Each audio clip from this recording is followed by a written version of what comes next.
The smartest giant in town. George was a giant, the scruffiest giant in town. He always wore the same pair of old brown sandals and the same old patched-up gown. "I wish I wasn't the scruffiest giant in town," he said sadly. But one day George noticed a new shop. It was full of smart clothes, so he bought a smart shirt, a smart pair of trousers, a smart belt, a smart stripy tie, some smart socks with diamonds up the sides, and a pair of smart shiny shoes. "Now I'm the smartest giant in town," he said proudly. George left his old clothes behind in the shop. He was about to go home when he heard a sound. On the pavement stood a giraffe who was sniffing sadly. "What's the matter?" asked George. "It's my neck," said the giraffe. "It's so very long and so very cold. I wish I had a long warm scarf." "Cheer up," said George, and he took off his stripy tie. "It didn't match my socks anyway," he said, as he wound it round and round the giraffe's neck. It made a wonderful scarf. "Thank you," said the giraffe. As George strode towards home, he sang to himself, "My tie is a scarf for a cold giraffe, but look me up and down, I'm the smartest giant in town." George came to a river. On a boat stood a goat who was bleating loudly. "What's the matter?" asked George. "It's my sail," said the goat. "It blew away in a storm. I wish I had a strong new sail for my boat." "Cheer up," said George, and he took off his new white shirt. "It kept coming untucked anyway," he said, as he tied it to the mast of the goat's boat. It made a magnificent sail. "Thank you," said the goat.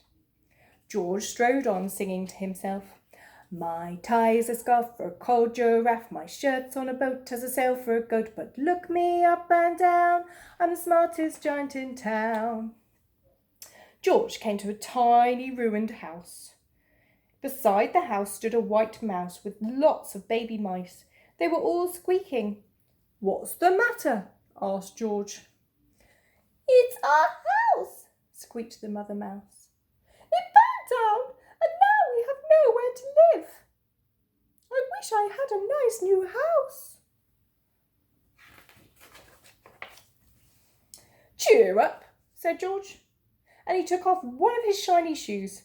"It was giving me blisters anyway," he said, as the mouse and her baby scrambled inside. The shoe made a perfect home for them. "Thank you," they squeaked. George had to hop along the road now, but he didn't mind. As he hopped, he sang to himself, "My tie is a scarf for a cold giraffe, my shirt's on a boat as a sail for a goat, my shoe is a house for a little white mouse, but look me up and down, I'm the smartest giant in town." George came to a campsite. Beside a tent stood a fox who was crying.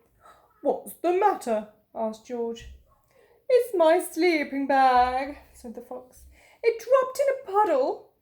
I wish I had a warm, dry sleeping bag." "Cheer up," said George, and he took off one of his socks with diamonds up the sides. "It was tickling my toes anyway," he said, as the fox snuggled into it. It made a very fine sleeping bag. "Oh, thank you," said the fox. George hopped on, singing to himself, "My tie is a scarf for a cold giraffe, my shirt's on a boat as a sail for a goat, my shoe is a house for a little white mouse, one of my socks is a bed for a fox, but look me up and down, I'm the smartest giant in town." George came to a big squelchy bog. Beside the bog stood a dog who was howling. "What's the matter?" asked George. "It's this bog," said the dog.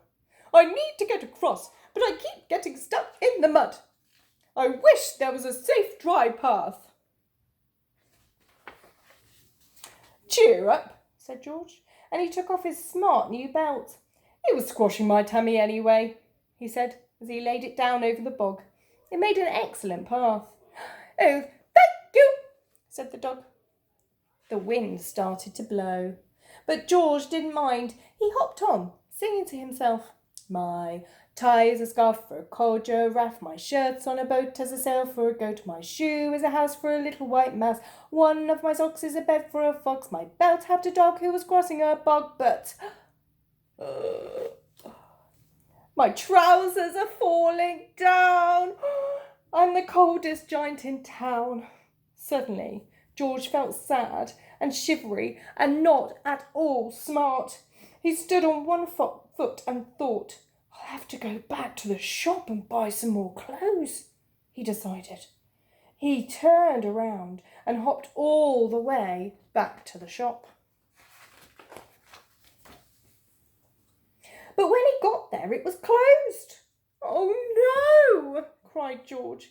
He sank down onto the doorstep and a tear ran down his nose. He felt as sad as all the animals he'd met on his way home. Then, out of the corner of his eye, he saw a bag with something familiar poking out of the top. There it is. George took a closer look. My gown, he yelled. My dear old gown and sandals. George put them on. They felt wonderfully comfortable. Oh, I'm the cosiest giant in town, he cried, and he danced back home along the road. Outside his front door stood all the animals he'd helped. They were carrying an enormous present. Come on, George, they said. Open it. George untied the ribbon. Inside was a beautiful gold paper crown and a card. Oh, look inside the card, George, said the animals. George put the crown on his head and opened the card. Inside, it said, your tie's a scarf for a cold giraffe, your shirt's on a boat as a sail for a goat, your shoe is a house for a little white mouse, one of your socks is a bed for a fox, your belt helped a dog who was crossing a bog, so here is a very fine crown to go with your sandals and gown of the kindest giant in town. The end.